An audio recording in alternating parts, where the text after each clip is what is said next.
चलिए आ जाइए बच्चों, ऑनलाइन आ जाओ सभी लोग।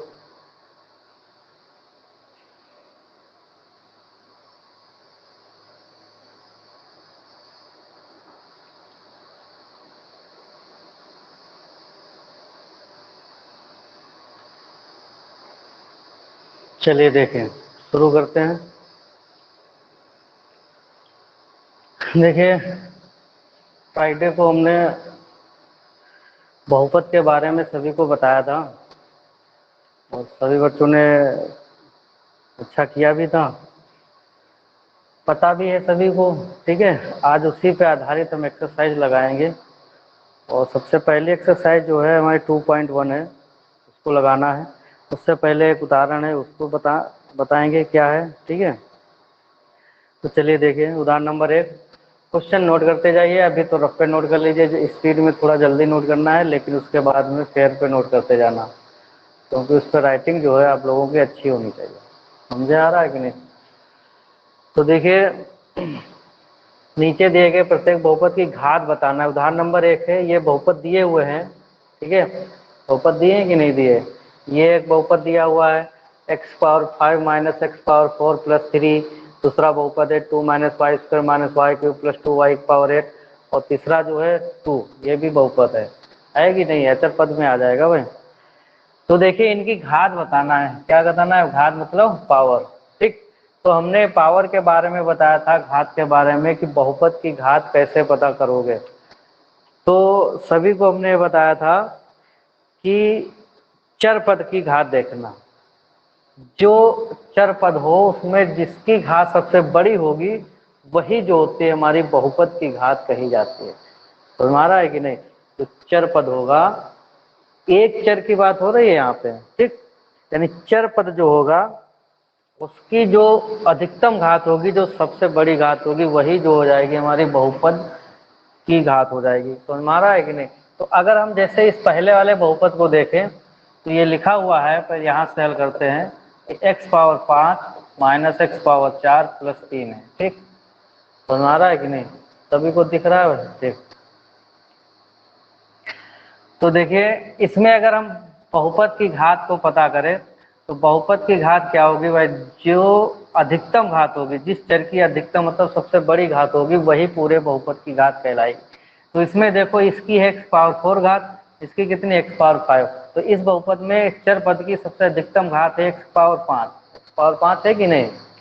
तो यही जो हो जाती है हमारी बहुपद की घात हो जाएगी। क्या हो जाएगी? बहुपद की घात। समझ आ रहा है? तो यहाँ पर लिख देंगे कि चर का अधिकतम घातांक 5 है। ठीक, कैसे लिखेंगे यहाँ पे? यहाँ पे लिखेंगे नंबर 1, चर का, तो चर पद होगा उसकी बड़ी घात देखिए, चर का अधिकतम घातांक 5 है, अतः बहुपद की घात क्या होगी भाई? 5 होगी। ठीक, समझे कि नहीं? लिख लोगे सभी लोग? कोई दिक्कत तो नहीं है? कोई समस्या नहीं। बहुपद की जो घात होगी क्या होगी भाई? 5 है या 5 होगी। ठीक, ऐसे ही दूसरा हम क्वेश्चन देखें इसमें, ये अब एक बताएंगे, उसके आधार पर सभी को करना है। ठीक है, सब क्वेश्चन नहीं इस पे बताएंगे। तो 2 minus Y square minus Y cube plus 2 Y power 8 है, ये है कि नहीं? अब इस वाले बहुपद में हमको बहुपद की घात निकालना है भाई, बहुपद की घात निकालना है। तो जरा देखिए इसमें चर पद की जो अधिकतम घात है वो कितनी है? इसकी तो है 2 है घात, इसकी 3 है और इसकी कितनी? 8 है। यानी सबसे बड़ी जो घात है बहुपद की वो कितनी है? 8। यानी जो अधिकतम घात है वो हमारी 8 है चर पद की। तो यानी इस बहुपद की जो घात हो जाएगी वो कितनी हो जाएगी भाई? 8 है, 8 हो जाएगी या 8 होगी। समझे कि नहीं? कितनी घात होगी? 8 होगी। ठीक, ऐसे जो है क्वेश्चन करना है सभी को। तीसरा पार्ट देखें, जो बहुपद लिखा हुआ है 2 लिखा। अच्छा, इसकी घात बताओ कितनी होगी भाई? इसकी पावर कितनी होगी बताइए? इसकी जो पावर है, देखिए बता दे रहे हैं इधर, इसकी जो पावर है भाई, यहाँ पे 2 गुणा इसको हम x पावर 0 ले सकते हो। चर पद की घात हमेशा कितनी? 0 होती है जो उसकी। तो इसमें चर पद की घात देखना है, जो अचर पद होता है उसकी पावर कितनी होगी? वो 0 हो जाएगी, क्योंकि उसमें चर पद की घात बनाना है। और चर की घात जो x पावर 0 करेंगे हम, तो इस पे कोई फर्क नहीं पड़ेगा। क्यों नहीं पड़ेगा? क्योंकि x पावर 0 का मान 1 होता है, इसलिए 2 गुणा 1 करेंगे तो कितना आएगा? 2 ही आएगा, यानी इस पे कोई भी फर्क नहीं पड़ेगा। इसलिए इसको हम लिख सकते हैं 2 गुणा x पावर 0। तो इसमें चर पद की अधिकतम घात देखना है, तो चर पद की अधिकतम घात कितनी है? 0 है। अतः इस बहुपद की जो घात होगी वो कितनी हो जाएगी हमारी? 0 हो जाएगी। तो आ रहा है कि नहीं आ रहा है? समझे? समझ गए सभी लोग? ठीक, ऐसे ही ये क्वेश्चन नोट करना है, इसको सभी लोग लगा डालिए। ठीक है, इसको नोट कीजिए। इसके बाद में उदाहरण नंबर प्रश्नावली जो है, एक्सरसाइज जो हमारी है 2.1, उसको देखते हैं। ठीक, इसको नोट करो तब तक। और इसको फेयर लगाना है भाई, फेयर करना है, उसको ग्रुप पे सेंड करना होगा। हालांकि अभी तो इस तरफ पे नोट कर लीजिए।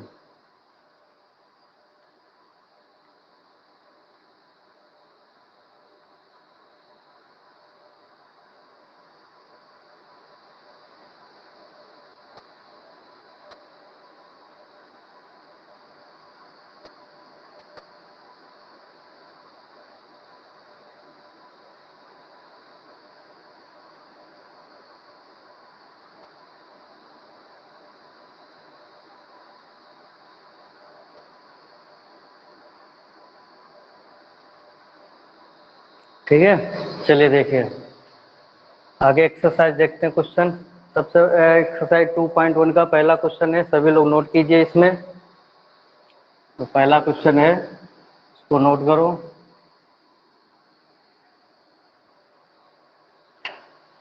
चलो देखो, हम यहाँ पे क्वेश्चन डाल दे रहे हैं। ठीक है, पढ़ दे रहे हैं। उसमें क्या है क्वेश्चन जो है कि निम्नलिखित व्यंजकों में से कौन एक चर में बहुपद है। यहाँ पे क्वेश्चन में ये जरूर ध्यान देना है कि कौन कौन एक चर में बहुपद है। एक चर में बहुपद होने चाहिए। ठीक है, और कौन कौन नहीं है, कारण के साथ उत्तर देना है। रीजन भी बताना है कि बहुपद है तो क्यों है, और अगर नहीं है तो क्यों नहीं है। ठीक है, इसके पार्ट हम लिख दे रहे हैं। पहला पार्ट है हमारा, बहुपद लिखा हुआ है 4x² -3x+7 हो गया। दूसरा पार्ट जो हो गया हमारा x² +√2 है। ठीक, और यही चीज तीसरा पार्ट जो हो गया हमारा क्या हो जाएगा? 3√t+t√2। और चौथा जो पार्ट हो गया हमारा y+2/y। और पांचवा जो है हमारा x पावर 10 है +y पावर 3 है +t की पावर कितनी है? 50 है। ठीक, क्वेश्चन नोट कीजिए सभी बच्चे। और अभी इसको हम बताते हैं।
चलिए देखिए, पहला क्वेश्चन है, क्वेश्चन को नोट कर लीजिए सभी लोग, इसको ध्यान से पढ़िए। इसमें यह बताना है कि निम्नलिखित व्यंजकों में से कौन कौन एक चर में बहुपद है और कौन कौन नहीं है। कारण के साथ अपने उत्तर देना है भाई। मतलब ये बताना है कि कौन से बहुपद हैं, एक चर में देखना है, यानी सभी में चर एक ही होना चाहिए। मतलब कहने का मतलब ये है कि अगर x है, ये चर है कि नहीं, तो x ही होना चाहिए, दो पद में हो तीन पद में उससे नहीं मतलब। अगर y है तो y ही होना चाहिए, अगर z चर पद है तो z होना चाहिए, जैसे यहाँ पे t भी ले लिया है तो t होना चाहिए। तो हमारा है कि नहीं, मतलब चर पद एक ही हो, एक ही चर पद में देखना है, वो बहुपद लिखना है। और जैसे कहीं कहीं पे जैसे ये वाला क्वेश्चन देखो, इसमें तीन चर आ गए, x y z आ रहा है, x y t आ रहा है, तो ये जो है वो चर नहीं है, ये एक चर में नहीं है। कितने चर में बहुपद है, तीन चरों में बहुपद है। लेकिन हमको कौन कौन सा बताना है कि जो एक चर में बहुपद है वो बताना है, यानी ठीक है। तो चलिए देखते हैं पहला वाला क्वेश्चन। तो ये बताना है, पहला ये बताना है कि बहुपद है कि नहीं है। तो हमने क्या बताया था, बहुपद में जो चर पद होगी उसकी घात हमेशा क्या होनी चाहिए, पूर्ण संख्या हो। क्या हो, पूर्ण संख्या, बस यही चीज ध्यान रखो। यानी उसके ऊपर पावर जीरो भी हो सकती है, पर पूर्ण संख्या पता है ना, होल नंबर, एक भी हो सकती है, दो भी हो सकती है, तीन भी हो, चार भी हो, ऐसे होते हैं। अब इससे पहले अगर जैसे -1 तो ये पूर्ण नहीं है, तो पूर्णांक में आ जाएगा। तो हमारा ये पावर नहीं, ये पावर अगर हो गया तो फिर बहुपद नहीं हुआ हमारा, समझे। तो देखिए यहाँ पे जो चर पद है उसमें घात देखिए x पावर 2 है ना, तो यहाँ पे जो x पावर 2 है इस चर पद की घात कितनी है भाई, 2 है। और 2 क्या है, एक पूर्ण संख्या है, 2 जो है हमारी एक पूर्ण संख्या। अतः ये जो लिखा हुआ है ये हमारा एक बहुपद है। और कैसे बहुपद है, एक चर में बहुपद है, क्योंकि यहाँ पर भी x है, यहाँ पर भी है, यहाँ पर भी है कि नहीं। क्योंकि यहाँ पर अगर हम पावर लिखना चाहें तो x पावर कितनी लिख सकते हैं, x पावर 0 है ना, तो अचर पद की घात हमेशा 0 होती है, याद रखना। समझ में आ रहा है, इस पर कोई फर्क नहीं पड़ना चाहिए, ठीक। तो इसका आंसर हम लिखेंगे, कारण भी बताना कैसे लिखेंगे, कि यहाँ पे लिख लेना, एक हम लिख के बता रहे हैं कि यह एक बहुपद है क्योंकि चर, यहाँ पर प्रत्येक लिख देना, प्रत्येक चर पद की घात क्या है, एक पूर्ण संख्या है। समझ आ रहा है, इतना लिख दोगे सभी लोग, ठीक, समझे। तो भाई दिख नहीं रहे, आप लोग भी दिखा करो कहाँ पे बैठे हो, क्या कर रहे हो, उससे इसमें पता तो चले कि कुछ कर रहे हो कि बस बैठे सुन ही रहे हो। तो दिख क्यों नहीं रहा है भाई, कर रहे हो ना सभी लोग काम, ठीक, काम करो भाई। समझ में आ रहा है, इतना कर लोगे। यानी ये जो है इसमें ये बहुपद है क्योंकि इसमें प्रत्येक चर की घात क्या है, एक पूर्ण संख्या है। समझ में आ रहा है कि नहीं। ऐसे दूसरा देखो भाई, चर पद की देखना, अचर पद कैसा भी उससे नहीं, मतलब चर पद की देखना, इसमें जो घात है कितनी है, y पावर 2 है ना चर पद की, यानी ये भी क्या है, एक पूर्ण संख्या ही घात है, यानी ऐसे बिल्कुल लिख लेना, ठीक है। यहाँ बता दें ये भी क्या है, हमारा बहुपद है, ये भी जो है y² + 2√2, ये भी क्या है हमारा बहुपद है। इसको नहीं देखना, अचर पद करणी में हो उससे कोई मतलब नहीं, रूट में हो, चर पद होना उसकी पावर देखना हमेशा, ठीक है। तो ये भी हमारा क्या हो गया, एक बहुपद है। क्यों है, क्योंकि इसमें प्रत्येक चर पद की घात कितनी है, पूर्ण संख्या है। क्योंकि यहाँ पे अगर y पावर 2 है तो अगर यहाँ पर कितनी हो जाएगी, y पावर 0 चर पद की घात हो जाएगी। तो हमारा है कि नहीं। तो ये जो चर पद है हमारा किसमें, y के घात, एक चर में, कौन सा चर है, यानी y ही है, ठीक। ऐसे ही तीसरा हम तो क्वेश्चन देखते हैं। तीसरा जो देखना, ये पता करना है कि बहुपद है कि नहीं है, ठीक। तो ये कैसे पता करेंगे, हमने बताया था अभी कि जो हमारा चर पद हो उसकी घात जो हो पूर्ण संख्या हो। तो अगर हम देखिए इसको अगर हम लिखेंगे 3√3 t + t√2, ठीक। तो ये देखियो, इसको जो है रूट को हम, इस √t को, इसको हम घात के रूप में लिखोगे, और घात के रूप में लिखने के बाद में ये आ जाएगा हमारा 1t की पावर 1/2। तो 1/2 पूर्ण संख्या होती है क्या, पूर्ण संख्या तो नहीं है भाई। तो हमारा है कि नहीं, क्योंकि 0 1 2 3 4 5 6 ये सब होनी चाहिए, इसलिए ये जो है हमारा बहुपद नहीं है, क्योंकि इसमें प्रत्येक चर की घात जो है, इसमें चर की घात जो है वो पूर्ण संख्या नहीं है, इसलिए ये जो है तीसरा वाला हमारा बहुपद नहीं है। तो हमारा है कि नहीं, ठीक। ऐसे नोट करो, इसमें ऐसे ही नोट करते जाओ भाई। सभी को समझ में आ रहा है, कैसे पता चलेगा, कुछ हिंट तो दो।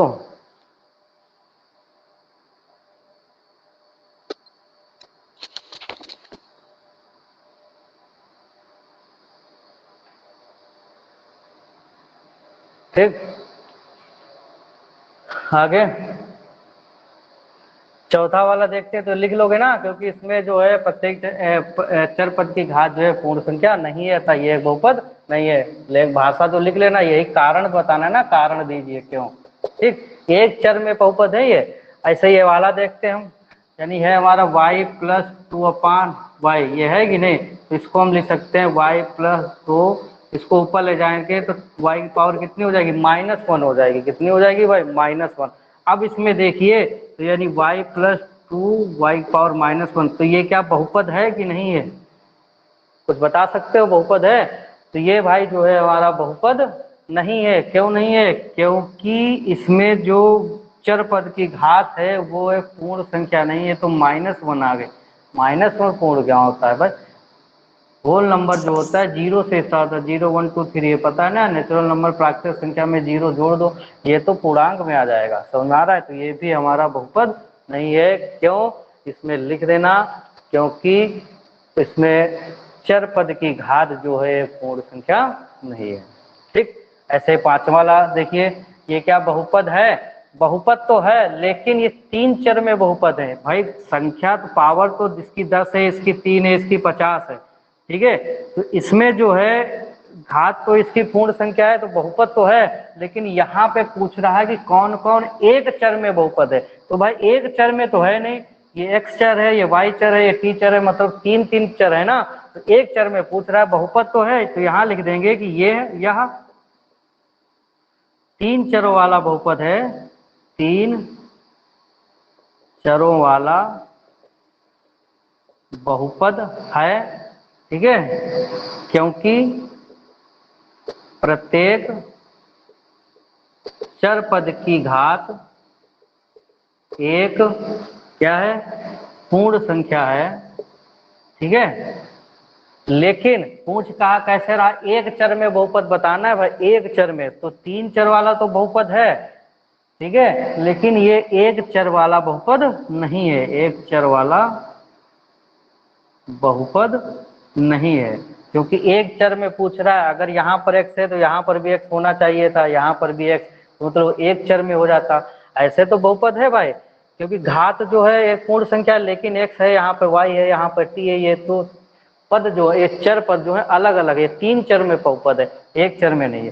तो नारा है, कर लोगे सभी लोग? ठीक, सभी लोग कर लेना। इसके बाद क्वेश्चन नंबर 2 देखते हैं। ठीक, क्वेश्चन नंबर 2, ये देखिए, इसमें जो है बताना है, क्या करना है कि निम्नलिखित में से एक्स स्क्वायर का गुणांक बताना है। कितना बताना, एक्स स्क्वायर का जो गुणांक हो, तो हमने गुणांक बताया था, जिसकी एक्स स्क्वायर के साथ गुणा हो वो बताना है। क्वेश्चन नंबर 2 जो है हमारा, इसमें देखिए एक्स स्क्वायर का गुणांक बताना है। कौन कौन से बहुपद लिखे हुए हैं, 2 + x² + x है, दूसरा जो है क्या है हमारा 2 - x² + x3 है, तीसरा जो है π/2 x² प्लस कितना है हमारा x है, और चौथा जो है हमारा √2x - 1 है। ठीक, तो क्वेश्चन नोट कीजिए, इसमें बताते हैं एक्स स्क्वायर के गुणांक कौन कौन से हैं, क्यों। ठीक है, तो नोट करो।